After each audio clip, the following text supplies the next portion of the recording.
The World Cup winning Springbok coach has changed the way that Leinster think about setting up against the team that has too often proved to be their knockout nemesis.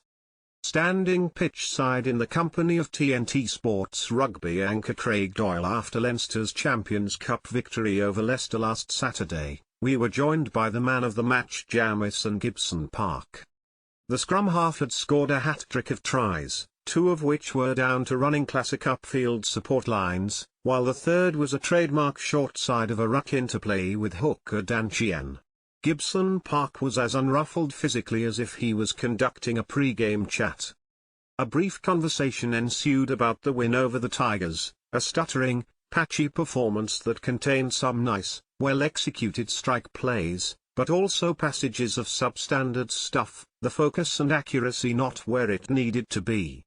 What became clear is that talk in the Leinster dressing room immediately post-match had already shifted to Saturday's European quarter-final against La Rochelle. Gibson Park suggested that the influence of Jacques Nienaber could be a point of difference for Leinster this week.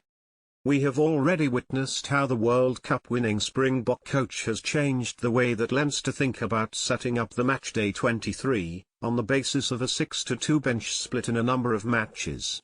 When Callan Doris switched from number 8 to pack down at open-side flanker in the final 20 minutes of the Leicester game, it looked a little bit more than simple rotation.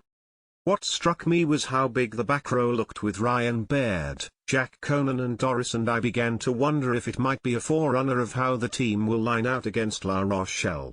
It would be a shift away from the traditional shape of Leinster teams, but consistent with Nienaber's preferences based on his time with South Africa. It is not just a woolly aspiration, as Leinster possess the players to set up that way if required. Leo Cullen and his fellow coaches will have some interesting conversation points when it comes to selection.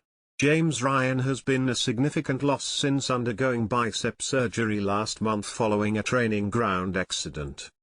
Cian Healy picked up a leg problem and that's a setback.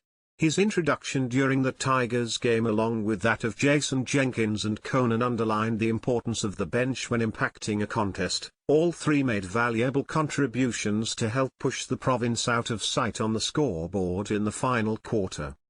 Ross Byrne's fitness will lead the conversation around the number 10 jersey.